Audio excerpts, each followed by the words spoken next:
వెళ్లి మాట్లాడడానికి కదా మేము వెళ్తున్నది. సభలో మేము ఈ యొక్క విషయాలను ఎక్స్పోజ్ చేసి ఇక్కడి నుంచి యావత్ దేశానికి కాంగ్రెస్ డబుల్ స్టాండర్డ్స్ ని ఎక్స్పోజ్ చేయాలని. గల్లీ కాంగ్రెస్ ఒక తీరు, ఢిల్లీ కాంగ్రెస్ ఒక తీరు. ఢిల్లీ కాంగ్రెస్ ఏమో అదానీ చోర్ హే అంటారు, గల్లీ కాంగ్రెస్ ఏమో అదానీ బాయి బాయి అంటున్నారు.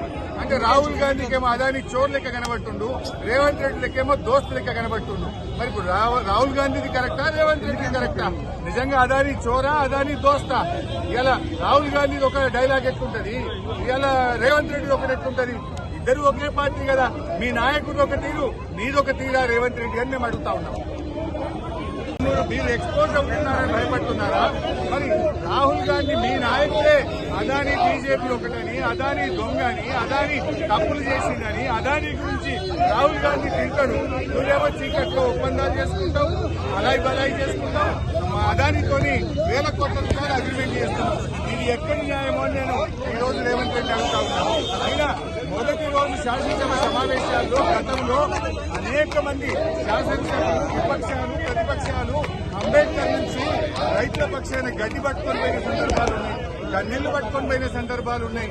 నిరసన రూపాల్లో ప్రభుత్వాన్ని తట్టి లేపడానికి, ప్రభుత్వం మీద ఒత్తిడి పెంచడానికి, ప్రభుత్వ తప్పిదాలు ఎత్తి చూపడానికి ప్రతిపక్షాలు వివిధ రూపాల్లో ప్రయత్నం చేస్తాయి. మరి మమ్మల్ని ఎందుకు నొక్కుతా ఉన్నారు అంటే మీ దగ్గర సమాధానం లేదు. మీ అక్రమ సంబంధాలు బయటపడతాయి, మీ చీకటి ఒప్పందాలు బయటపడతాయి భయంతో ఇవాళ మమ్మల్ని సభలో రాకుండా ఆపుతా ఉన్నారు. ఇది చాలా దుర్మార్గమైనటువంటిది. ఈ రోజు శాసనసభ ఏకపక్షంగా జరిపే ప్రయత్నం చేస్తున్నారు. అదానీ కాంగ్రెస్ ల మధ్య చీకటి ఒప్పందం ఉన్నదా లేదా? లేకపోతే ఎందుకు భయపడుతున్నారు? అదానీతో మీకు చీకటి ఒప్పందాలు లేకపోతే, టేబుల్ కింద ఒప్పందాలు లేకపోతే మమ్మల్ని ఎందుకు ఆపుతున్నావు రేవంత్ రెడ్డి అని అడుగుతా ఉన్నా. నీ రాహుల్ గాంధీ నిన్నగాక మొన్న పార్లమెంట్ లో టీ షర్ట్ వేసుకొని అదానీ మోడీ బాయ్ బాయ్ అని, అదానీ బీజేపీ బాయ్ బాయ్ అని రాహుల్ ప్రియాంకలకు ఇబ్బంది లేనప్పుడు మాకెందుకు ఇబ్బంది?